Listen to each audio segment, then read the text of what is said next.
Welcome back to Columbia, everybody. It's a 1915 South Carolina lead over Alabama. We roll back the years to 1968 to 1971. And the great John Roche here in South Carolina set the all-time Gamecock scoring record for points in a game, but more importantly led South Carolina to an ACC championship back in 1971. That has to bring back some memories, John, as you take a look at this old footage. I know you never get tired of looking at that South Carolina win over North Carolina. And John joins us at the table. We're celebrating, of course, 100 years of Gamecock basketball this season. And they saved the best for tonight. John Roche is here. Well, thank you very much. I was just struck at how slowly I was moving compared to the athletes out here today. So I'm happy I played back in 1971 rather than tonight. And play you did. Boy, those were some terrific teams you had here. Yes, we're very proud of that. I was lucky enough to play with some outstanding players, and we were playing for Coach McGuire and Donnie Walsh, and so I have some very fond memories of those years. Well, John, what did Coach McGuire mean to you in terms of your development both on the court and off the court? Well, Eddie, as you know, the way Coach McGuire coached, he really gave us a lot of independence and decision-making. I don't know if you knew this when I played against you, but we were allowed to change defenses. We could call timeouts. Sometimes they'd ask us about substitutions, some of the top players. So he gave us a lot of independence. That wasn't really the best preparation for professional basketball, because I really had that decision-making power in the future, but it did prepare you well for the rest of your life. You know, to take responsibility for yourself and make decisions and accept the good ones and the bad ones. As a former Gamecock coach, I've come to get to know many of your former teammates here in Columbia. You're certainly worshipped and here by the fans. You still have some great friends back in Columbia. Some of your former teammates are still here. I sure do. I'm lucky enough that some of my closest friends in life, Eddie, are still some of my ex-teammates. You know, Bobby Crummins and Bobby Carver, Dennis Powell, Corky Conadine.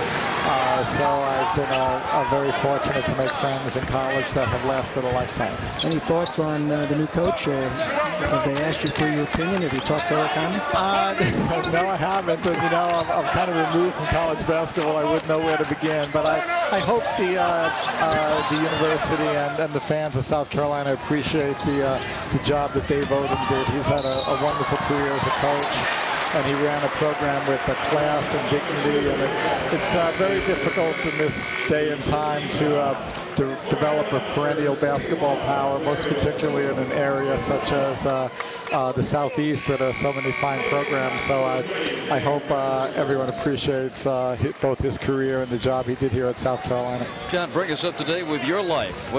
Where has the post-basketball days taken? Well, I've lived in Denver since 1979. My last 3 years in professional basketball were with Denver, and I received my law degree from the University of Denver, and I've been a practicing lawyer there. This is my 26th year as a lawyer, and when I'm not practicing law, I'm playing a lot of tennis. I love the game, and so I do a lot of that to stay in shape, and I play in some tennis tournaments and things like that, but I'm still working full-time. Does Crummins have you on speed dial? To play tennis? No, for your law degree.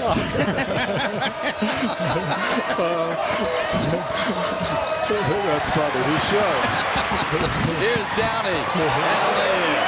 You know, Bob, I had a chance to play against John, and, you know, was an unbelievable competitor. And when he came back here when I was coaching here, the thing really that struck me was how soft-spoken and mild-mannered that an unbelievable competitor on the basketball court could be, and certainly unbelievable love for John Roche at the University of South Carolina. No doubt about that. Oh, thank you very much. I have mellowed over the years a little bit, Eddie. Thank God. Thank God.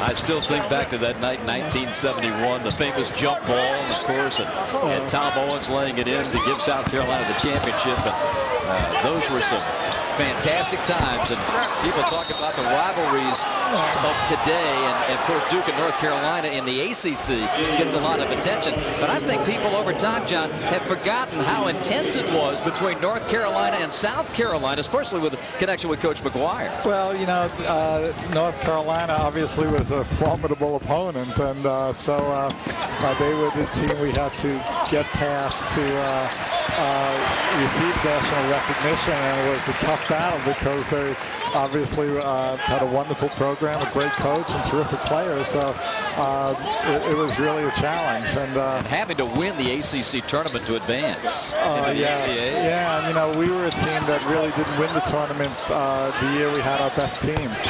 Downey drains a three. What a half he's had. Have you seen Devin Downey in person before tonight, John? I haven't. I'm enjoying his game, the intensity of it. And, you know, I was up in the suite, and I didn't really appreciate his quickness until I came down here on the floor. But that's true in general these days. When I get down on the floor, I don't get that often. But these are really outstanding athletes, Eddie. You know, what do you think? You think we could have played today? I'm not so sure. You could have. I don't know. You were kidding about your speed, but you were always under control. You had great skills. You had real good size for a guard, and was a tremendous competitor. You know, one thing I want to say, Bob, that was a great rivalry, North and South Carolina.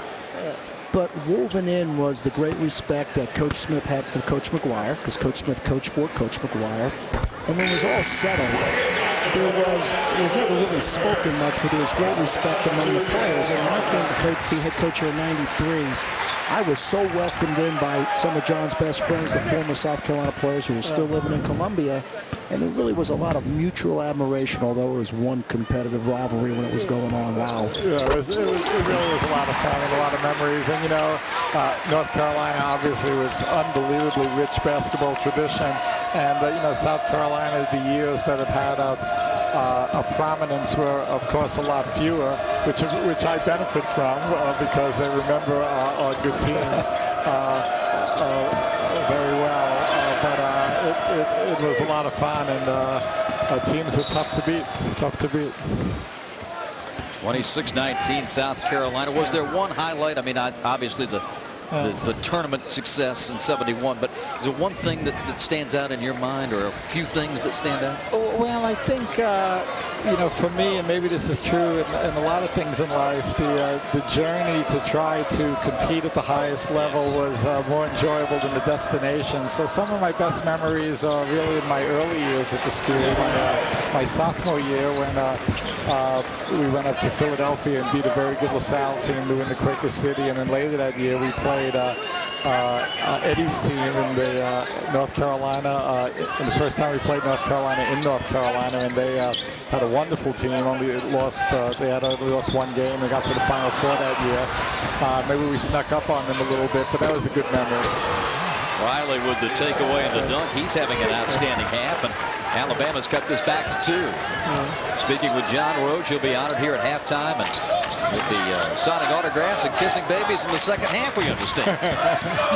You got a big night ahead. I'm sure I do. I got one more question for John. Are all those Cremens and Corky Carnival stories I heard true? Unfortunately, yes. I hope Bobby's watching and Corky's watching today.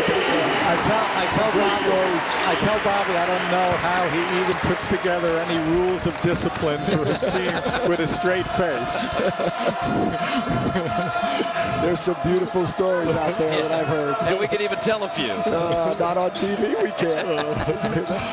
29-24. South Carolina, and a whistle. We've got a timeout. John, thanks so much. Well, thank you. It was my pleasure to see you. I really enjoyed it. Great to Eddie, always a Thanks, pleasure. John. Good to see you. Thank you for coming back. Thank you. The great John Roche. And we'll be back with more coverage of SEC Saturday night right after this.